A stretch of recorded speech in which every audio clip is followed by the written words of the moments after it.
कधी एक बुक आहे का एक बुक द्या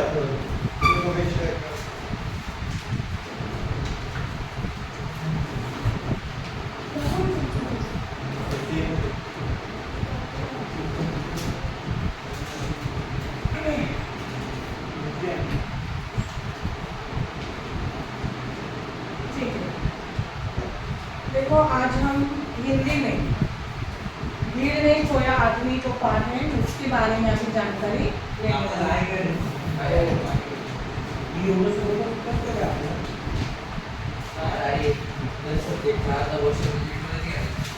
ध्यान दीजिएगा। अभी प्रस्तुत निबंध जो है इसके ऊपर एक अभी लेखक ने यहाँ पर बताया है जनसंख्या वृद्धि। जनसंख्या म्हणजे काय? पॉपुलेशन।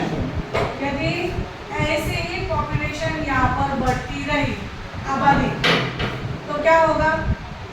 हम यहाँ पर जो शीर्षक किया है पाठ का, क्या शीर्षक है?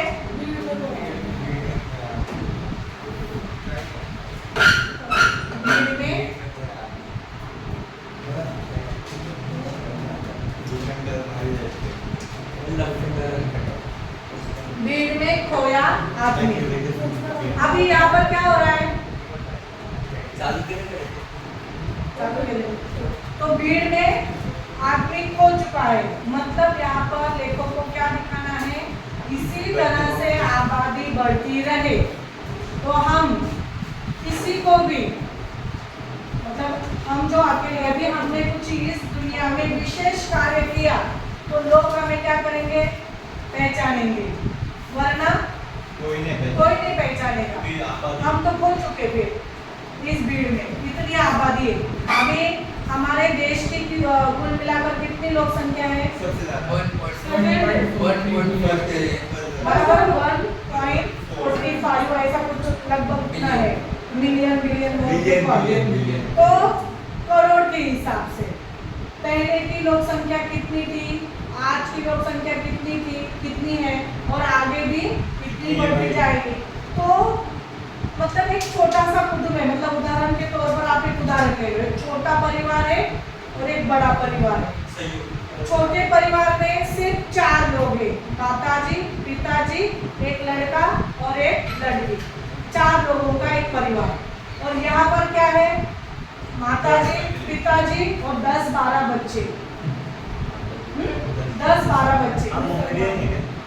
अभी सिर्फ आपको उदाहरण लेना है। पहले के जमाने में पहले के जमाने में इतने सारे, कुल मिलाकर इतने सारे लोग एक ही कुटुंब में थे। हाँ रहने जाने, मुझे जानती नहीं ना मैं उसको ज्यादा। तो देखो ऐसा परिवार जो सुखी परिवार है, उस सुखी परिवार में, मतलब छोटे परिवार में सारी फैसिलिटी जो है, मतलब माँ बाप जितना कमाते हैं वो सारे बच्चों को पर्याप्त मात्रा में उनकी खुशियाँ, उनकी जो भी चाहिए उनको, उनकी जरूरतें क्या कर रहे हैं? आसानी से पूरी करते हैं। और जो बड़ा परिवार है, उस बड़े परिवार में क्या होता है? सबकी इच्छा देखनी पड़ती है, कुछ मिलता ही ना, झगड़ा होता है, गरीबी, बस इतना ही है। टेंशन, तनावग्रस्त वातावरण है। मतलब सिंपल से आप कुछ फल लेके आओ, 4 फल आपके पास है, ये जो छोटा परिवार है वो छोटा परिवार वाला आसानी से एक फल खाएगा। इधर 4 ही फल लाए हैं और 10-12 बच्चे हैं और 2 उनके माता पिताजी है, तो देख लो 4 फल कैसे कैसे बटेंगे। मतलब एक को एक पीस ही मिलेगा, उसमें भी उनके झगड़े हो जाएंगे। तो लेखक ने इस पाठ में यही बात आपको क्या की है? समझाई है कि ऐसे ही जनसंख्या वृद्धि होगी तो हम एक ना एक दिन इस भीड़ में हो जाएंगे। जनसंख्या वृद्धि और पर्यावरण प्रदूषण को ध्यान में रखकर लिखा गया है। मनुष्य यदि जनसंख्या वृद्धि पर नियंत्रण नहीं लगाएंगे तो वह दिन दूर नहीं जब हम सभी स्वयं इस भीड़ में और इससे उत्पन्न समस्याओं में पूरी तरह खो जाएंगे। इस कथा प्रसंग में उठाई गई समस्याएं समाधान की ओर हमारे देश की खुशहाली और भविष्य के लिए आवश्यक और महत्वपूर्ण है। बाबू श्यामला कांत के अनियोजित परिवार का लेखा जोखा हमें परिवार के सुखी और संपन्न होने की दिशा में सोचने पर मजबूर करता है। अभी यहाँ पर जो कैरेक्टर है कौन है? बाबू श्यामला कांत एक है, और दूसरा जो है मेरे एक अभिन्न मित्र है बाबू श्यामला कांत। सीधे साधे, परिश्रमी, ईमानदार, किंतु निजी जिंदगी में बड़े लापरवाह। लापरवाह का अर्थ क्या होता है? गैर जिम्मेदार।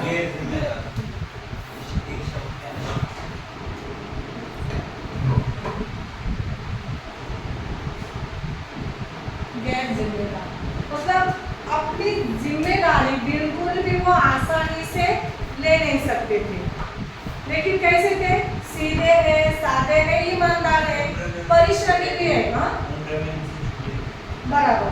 किंतु निजी जिंदगी में बड़े लापरवाह है। उम्र में मुझसे छोटे, मुझसे मतलब क्या? लेकर से वो छोटे हैं, पर अपने घर में बच्चों की फौज खड़ी कर ली है। मतलब इतने सादे सीधे हैं, ईमानदारी है, परिश्रमी है, लेकिन क्या जिम्मेदारी का एहसास नहीं है। क्यों? कि परिवार में क्या कर दिया है? फौज खड़ी। फौज मतलब क्या? 10-12 बच्चे। पिछली गर्मियों ने मुझे उनकी लड़की के विवाह में सम्मिलित होने के लिए हरिद्वार जाना था। मतलब लेखक कह रहे हैं गर्मियों के छुट्टियों में उनके यहाँ उनकी लड़की का, बड़ी लड़की जो है उनकी बड़ी लड़की का विवाह था। उस विवाह में सम्मिलित होने के लिए लेखक को आमंत्रित कर दिया था। 15 दिन पहले आरक्षण के लिए स्टेशन बन गया तो वहाँ पहले से ही लोगों की लंबी कतार खड़ी थी। मतलब पहले के जमाने में रिजर्वेशन आरक्षण कराने के लिए कतार मतलब क्यों? लाइन। कतार का अर्थ होता है लाइन। लिख लो या आपकी भाषा में क्यों कहते हो। पिछली गर्मियों में मुझे उनकी लड़की के विवाह में सम्मिलित होने के लिए हरिद्वार जाना था। 15 दिन पहले आरक्षण के लिए स्टेशन पर गया तो वहाँ पहले से ही लोगों की लंबी कतार खड़ी थी। आज वैसी समस्याएं नहीं आती क्योंकि हम क्या करते हैं? ऑनलाइन ही हमारे मोबाइल के द्वारा ही टिकट का बुकिंग कर लेते हैं। नहीं तो पहले क्या होता था है वहाँ पर मतलब जो ऑफिस था उस ऑफिस में लोगों की भीड़ सुबह शाम, मतलब लोगों का रहना भी उधर ही था। रहना, खाना पीना, सोना सब लोग वहीं पर करते थे जब तक टिकट ना बुक हो। लेकिन आज के ज़माने में वैसी हालत नहीं होती। लोग तुरंत क्या कर लेते हैं? मोबाइल के द्वारा वो टिकट बुक करा लेते हैं। घंटों प्रतीक्षा के बाद मेरी बारी आई तो पता चला कि किसी भी गाड़ी में स्थान खाली नहीं है। जाना आवश्यक था, इसलिए मुझे बिना आरक्षण के ही निकलना पड़ा। देखो कहीं पर भी जाना हो तो आरक्षण बहुत जरूरी होता है। आरक्षण माने रिजर्वेशन। इसलिए मुझे बिना आरक्षण के लिए निकलना पड़ा। जब गाड़ी आई तो क्या देखता हूँ कि उसके अंदर तिल रखने को भी जगह नहीं। तिल मतलब इतनी कूट के वो गाड़ी भरी पड़ी थी। जब गाड़ी आई तो देखता हूँ कि उसके अंदर तिल रखने की भी जगह नहीं और प्लेटफॉर्म पर चढ़ने वालों की भी जबरदस्त धक्का करने में लगे। कभी ऐसी यात्रा करने का अनुभव किसी पर आया है तो बहुत ही क्या हो जाता है? परेशान हो जाता है। मतलब इतनी भीड़ और लोग मतलब अंदर का जो है वो बाहर आने की सोचता है और जो बाहर वाला है वो क्या सोचता है? मैं अंदर कैसे जाऊं। मेरे पास सामान बहुत कम था, फिर भी कुली की सहायता लेनी पड़ी। कुली का अर्थ यहाँ पर क्या होता है? जो बैग वगैरह उठाने वाले, उसको हम मराठी में क्या कहते हैं? हमाल कहते हैं। कुली बैग उठाने वाले।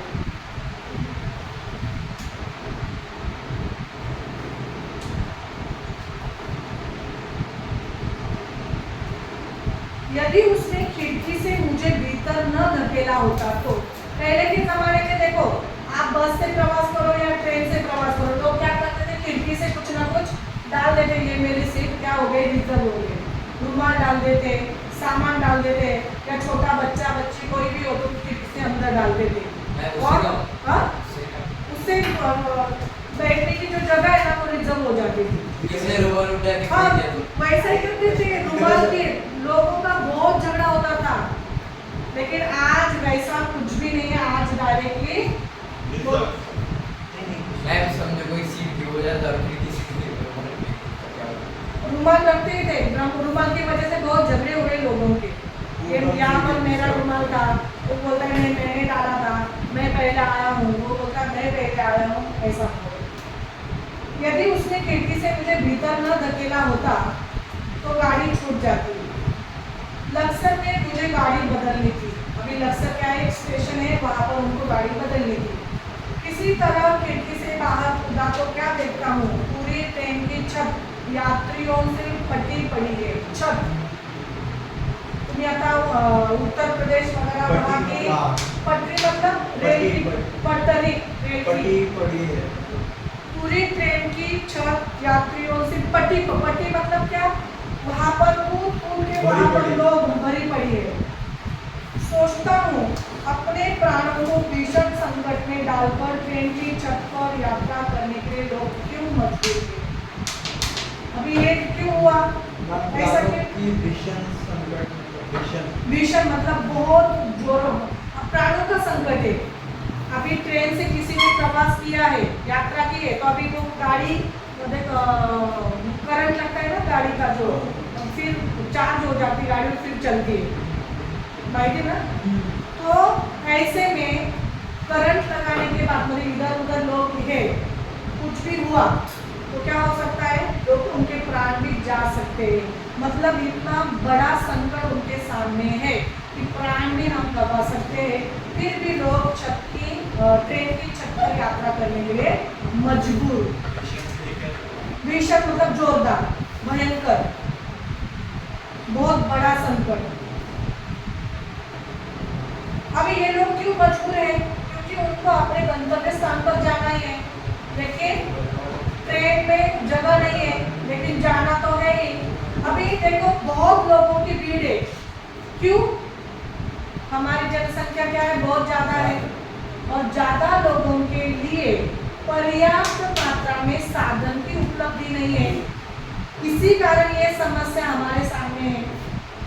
अभी लेकिन समस्या बहुत थोड़ी कम हो रही है, इतनी साधनों की मात्रा भी बढ़ रही है, बराबर है ना। तो पहले सिटी से मतलब सिटी से यहाँ आने के लिए खाली 2-4 बसें थी, लेकिन अब क्या है, बहुत सारे साधन की संख्या भी बढ़ चुकी, मतलब ऑटो कर लो, उबर कर लो, ओला कर लो, मतलब हम आसानी से यहाँ से वहाँ जा सकते। इन लोगों को रेल के नियम, व्यवस्था और अनुशासन का ज्ञान क्यों नहीं है। लेखक क्या कह रहे हैं, नियम, व्यवस्था और अनुशासन का ज्ञान क्यों नहीं है, मतलब डिसिप्लिन से लोग क्यों नहीं रह रहे। उनको सब पता है, उनको मालूम है उनके प्राण भी जा सकते, लेकिन उन्होंने ये सोचा क्या, उनको क्या करना है, सिर्फ पहुंचना है अपने, उन्होंने जो स्थान निर्धारित किया है वहां पर उनको पहुंचना है। नियम पता है, व्यवस्था के बारे में जानते हैं, अनुशासन के बारे में जानते हैं, लेकिन वो कुछ भी नहीं सोचना चाहते, सिर्फ उनको जाना है। हरिद्वार स्टेशन पर श्यामल कांत जी का बड़ा लड़का बिना हाथ मुझे लेने आया था। उसे अपनी पढ़ाई पूरे किए 2 वर्ष हो गए, तभी से नौकरी की तलाश में भटक रहा है। मैंने पूछा, अब तो जगह जगह रोजगार कार्यालय खुल गए हैं, उनकी सहायता क्यों नहीं देते। कहने लगा, चाचा जी वहाँ भी गया था, पूरे दिन लाइन में खड़ा रहने पर जब मेरी बारी आई तो अफसर बोला, भाई नाम तो तुम्हारा लिख लेता हूँ, पर जल्दी नौकरी पाने की कोई आशा मत करना। तुम्हारी योग्यता के हजारों व्यक्ति पहले से इस कार्यालय में नाम दर्ज करा चुके हैं। मैं सोचने लगा, जब एक छोटे शहर का यह हाल है तो बड़े शहरों में बेरोजगारों की कितनी भीड़ भटक रही होगी। सच में बेरोजगारी का ये जो प्रश्न है वो बहुत ही ज़्यादा मात्रा में क्या हो रहा है, बढ़ रहा है, बहुत सारे लोग इंजीनियर है, डॉक्टर है, वकील है, हमारे जैसे टीचर भी है, लेकिन स्कूलों में उनको बिल्कुल भी जगह नहीं मिलती। फिर कोचिंग क्लास में वो लोग क्या करते हैं, मतलब कहीं पर भी आप विज्ञापन देख लो, न्यूज़पेपर में किसी भी कोचिंग क्लास का विज्ञापन देखो, और जगह होती है एक, जगह कितनी होती है एक, लेकिन आवेदन कराने वाले कितने होते हैं 100 से ज़्यादा। मेरा ही एक अनुभव है, मैं जब बहुत पहले 2011 के बाद में मुझे तांबे क्लास, आपको नाम सुना ही होगा, तांबे क्लास, वो नासिक रोड में था, वहाँ पर मैं इंटरव्यू देने के लिए गई। तो मुझे लगा ऐसा कोचिंग क्लास है तो ज़्यादा कुछ लोग नहीं होंगे, तो आसानी से मुझे वो चांस मिल जाएगा। लेकिन वहाँ पर जाती हूँ, देखती हूँ, तो उनके 2-3 जो क्लासरूम है वो क्या थे, भरे पड़े थे, और उन्होंने फिर एग्ज़ाम ले ली टीचर्स की। वो जो IQ लेवल के जो कुछ क्वेश्चन मतलब ऑब्जेक्टिव क्वेश्चन होते हैं ना, वो उन्होंने कुछ प्रश्न पत्रिका दी, वो सॉल्व करो, जिनके ज़्यादा जवाब आएंगे बराबर तो उनको मौका मिलेगा, मतलब उनका डेमो हो जाएगा। तो मैं ये सारा देखकर हक्का बक्का रह गया, अरे बाप रे इतनी भीड़।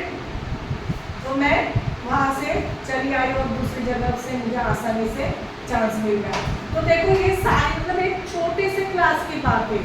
तो देखो इतने सारे आबादी में बहुत सारे लोगों ने इंजीनियरिंग की पदवी हासिल की है, बराबर, बहुत सारे डॉक्टर भी हैं, बहुत सारे वकील भी हैं, और हर एक को क्या करना पड़ रहा है, मतलब हर एक को स्ट्रगल करना पड़ रहा है। हर एक को ऐसा लग रहा है कि मुझे अच्छी नौकरी मिलनी चाहिए, अच्छी आमदनी मिलनी चाहिए। हर कोई क्या है, सिर्फ कोशिश कर रहा है, इससे मिलूं, उससे पैसे दूं, बराबर है ना। जिसके पास रिश्वत देने के लिए सब कुछ है, वो क्या कर लेता है, आसानी से नौकरी प्राप्त कर लेता है। यहाँ पर भी मतलब आपने ये जो कार्यालय बताया ना, पैसे दो, क्या नौकरी से पैसे मिलेंगे ना, हाँ। उसके लिए पैसे के लिए पैसे वैसे करना पड़ता है ना। आपने अभी बहुत सारी ऐसी संस्थाएं हैं, उन संस्थाओं में जॉब प्राप्त कराने के लिए आपको कुछ ना कुछ देना ही पड़ता है। गवर्नमेंट के जो भी कार्यालय है, मतलब NECB में कोई है और वो आपको तबादला चाहिए, मतलब हमारे घर का ही ऐसी स्टोरी, उनको तबादला चाहिए नासिक में। मैं तो TCS कर रहा ना, 2-3 ईयर था क्या ये भी रहेगा। अरे ये आप, लेकिन आप कैसा है, जो लोग डायरेक्टली जॉब में है उनको यहाँ से वहाँ जाना है, गवर्नमेंट जॉब में ऐसे होता है, तो लोग क्या कहते हैं कि इतना इतना पैसा दे दो, हम आपका काम आसानी से। अभी वोटिंग के लिए भी पैसे दे रहे हैं, लेकिन वैसा नहीं करना चाहिए, हमारा क्या है, हक है, और उस हक के लिए कोई भी मतलब किसी से भी ऐसा तुझे लगता है, ऐसा नहीं बोलना चाहिए। अभी मुझे ये चावल इसलिए मेरा मुंह मत करवा, जो चलता है चलने दो। तो देखो ये तो छोटे शहरों की बात है, बड़े शहरों में कितने लोग बेरोजगार हैं और कितने रोजगारी की अपेक्षा में घूम रहे हैं। घर पहुंचा तो छोटे से मकान में सामान की तुसम ठास, मतलब छोटा सा मकान है, लेकिन क्या है, परिवार के सदस्य बहुत ज़्यादा है, सामान भी बहुत ज़्यादा है, और बच्चों की बड़ी भीड़ देखकर मेरा दम घुटने लगा। मतलब देखो घर इतना छोटा है, घर में परिवार के सदस्य बहुत ज़्यादा है, उसमें शादी भी है, सामान भी बहुत ज़्यादा है, तो लेकर कह रहे हैं कि मेरा दम घुटने लगा। मैंने श्यामला बाबू से पूछा, क्या तुम्हारे पास यही 2 कमरे हैं? वे बोले, क्या करूँ मित्र, 2 वर्ष पहले इस शहर में आया था, तभी से मकान की तलाश में भटक रहा हूँ। शहर में चक्कर काट कर जूते घिस गए। निराश होकर जब थक गया, तब साल भर बाद मकान के नाम पर सिर छिपाने के लिए गली के अंदर यह छत हुई। शहर पहले की तुलना में कई गुना फैल चुका, दूर दूर तक नई कॉलोनी बन गई। फिर भी मेरी तरह न जाने कितने लोग मकानों के लिए भटक रहे हैं। हमारे देश में बढ़ती हुई आबादी का ही यह दुष्परिणाम है। जनसंख्या बढ़ रही, मकान और खाद्यान्न घट रहे। अब देखो पहले के जमाने में जो मकान मिलते थे बेचने वाले बहुत सस्ते थे। आज क्या हो चुका है, मकान की संख्या बहुत बढ़ गई है, लेकिन उसका जो खर्चा है वो कितना ज़्यादा है, बहुत ज़्यादा है, बराबर। तो यहाँ पर लेखक वही बात बोल रहे हैं, उनका दोस्त भी वही बात बोल रहा है कि जनसंख्या बढ़ रही है, मकान और खाद्यान्न घट रहे हैं। उसी समय श्यामला जी की पत्नी जलपान लेकर आई। उनके पीछे 3 छोटी लड़कियां और पल्ला पकड़े 2 छोटी लड़की, मतलब 5 लोग उस माँ को पकड़े हुए आए। मैं उनकी दुर्बल काया और पीला चेहरा देखकर स्तब्ध रह गया, क्योंकि इतने बच्चे हैं, मतलब कुछ ना कुछ समझदारी का काम करना चाहिए, लेकिन फिर भी वो रुके नहीं है। मैंने पूछा कब से अस्वस्थ है, डॉक्टर को दिखाकर इलाज नहीं करा रही है क्या? वे फीकी मुस्कुरा दी, बोले भाई साहब इतने बड़े परिवार में हर रोज कोई ना कोई बीमार रहता ही है। डॉक्टर दिखाने अस्पताल गई थी, पर अस्पतालों में आजकल रोगी उनके संबंधी मधुमक्खी के छत्ते की तरह डॉक्टर को घिरे रहते हैं, वह भी अच्छी तरह किस को देखे। आजकल तो ऐसा लगता है मानो पूरा शहर ही अस्पताल में उमड़ आया है। समझ में नहीं आता कि ऐसी भीड़ क्यों है। कौन प्रश्न कर रहा है? जिन्होंने भीड़ क्या की है, निर्माण की है, और वही प्रश्न क्या पूछ रहे हैं, इतनी भीड़ क्यों है। अब यही देखिए ना, मेरी तबीयत भी ढीली ही रहती है, सोचा था विवाह के कपड़े दर्जी से सिलवा लूंगी। बड़े बेटे को दर्जी की याद भेजा, लेकिन वह जिस किसी भी दुकान पर गया, हर दर्जी ने पहले से सिलने आए कपड़ों का ढेर दिखा दिया और अपनी मजबूरी जाहिर कर दी। पहले ग्राहक का स्वागत होता था, अब उसे भी चिरौरी सी करनी पड़ती है। चिरौरी मतलब कटौती, काट कसर करनी पड़ती है। समय पर काम नहीं होता। दुकान पहले से कई अधिक खुल गए, लेकिन ग्राहकों की बढ़ती हुई भीड़ के लिए वे अब भी कम पड़ रहे हैं। तभी बाहर से दूसरे बेटे सुमत का हरा थका झुंझलाया स्वर सुना दिया, माँ जल्दी से कप चाय बना दो। आज पूरा दिन राशन की दुकान में लग गया। इतनी भीड़ थी कि लाइन खत्म होने का और नहीं आती थी, फिर भी पूरा सामान नहीं मिल पाया। मैं सोचने लगा आखिर इसका कारण क्या है। मोहल्ले मोहल्ले दुकानें हैं, मकान पहले से कई अधिक बन गए और बनाते जाते हैं। रोजगार के अनेक रास्ते निकल आए हैं। रेलगाड़ियों और बसों की संख्या पहले से कहीं अधिक बढ़ गई है। चिकित्सा सुविधाओं का विस्तार हुआ है, फिर भी लोगों की आवश्यकताएं पूरी नहीं हो पा रही है। जहाँ देखिए भीड़ ही भीड़ है। यह भीड़ क्यों बढ़ती जाती है? क्या आदमी स्वयं उसके लिए उत्तरदायी नहीं है? बराबर है ना? किसका परिणाम है? आदमी की सोच। यदि आदमी ने सोचा, मतलब अभी देखो श्यामला कांत बाबूजी ने सोचा कि मुझे परिवार में ज़्यादा जनसंख्या नहीं चाहिए। उन्होंने शायद सोचा होता कि मुझे 2 ही लड़के चाहिए या 1 लड़की 1 लड़का चाहिए, तो उनके घर में ये जो सारी समस्याएं हैं वो समस्याएं आती थी क्या? और वो क्या कहते, किसको नाम रख रहे अभी? दूसरे लोगों। तो उन्होंने खुद नहीं सोचना चाहिए ना कि इतनी आबादी बढ़ाना अच्छी बात नहीं है। घर में बच्चों की भीड़ है, यह भीड़ भले ही हमें अच्छी लगती हो, लेकिन जब तक बच्चों के पालन पोषण की, रहन सहन की, शिक्षा दीक्षा की पूरी व्यवस्था न हो, यह भीड़ दुखदायी बन जाती है। अस्पताल में भीड़ क्यों है? क्या यह भीड़ किसी को सुहाती है? सुहाना मतलब अच्छी लगती है क्या? क्या कोई स्वेच्छा से अस्वस्थ होता है? नहीं, स्वयं कोई बीमार नहीं होना चाहता। बीमारी कुपोषण से, गंदे और संकीर्ण मकानों के दूषित वातावरण से होती है। यदि सीमित परिवार, सीमित मतलब क्या? कम परिवार हो तो स्वच्छ जलवायु हो और खाने के लिए भरपूर भोजन सामग्री हो तो बीमारी से बचा जा सकता है। मतलब कम परिवार हो तो सारी सुविधाओं का क्या हो सकता है, अच्छे से लाभ उठाना आता होगा। और बड़ा परिवार है, सुविधाएं कितनी भी दी जाए लेकिन पर्याप्त मात्रा में उन लोगों को मिलता है क्या? नहीं। बड़े घर में मतलब बड़े परिवार में भरपेट खाना नहीं मिलता, रहने के लिए जगह नहीं, पहनने के लिए अच्छे से कपड़े नहीं, सोने के लिए अच्छी सी जगह नहीं, हर दम क्या चिक चिक चिक चिक। तो इसके कारण आदमी क्या हो जाता है, दुखी रोगी हो जाता है।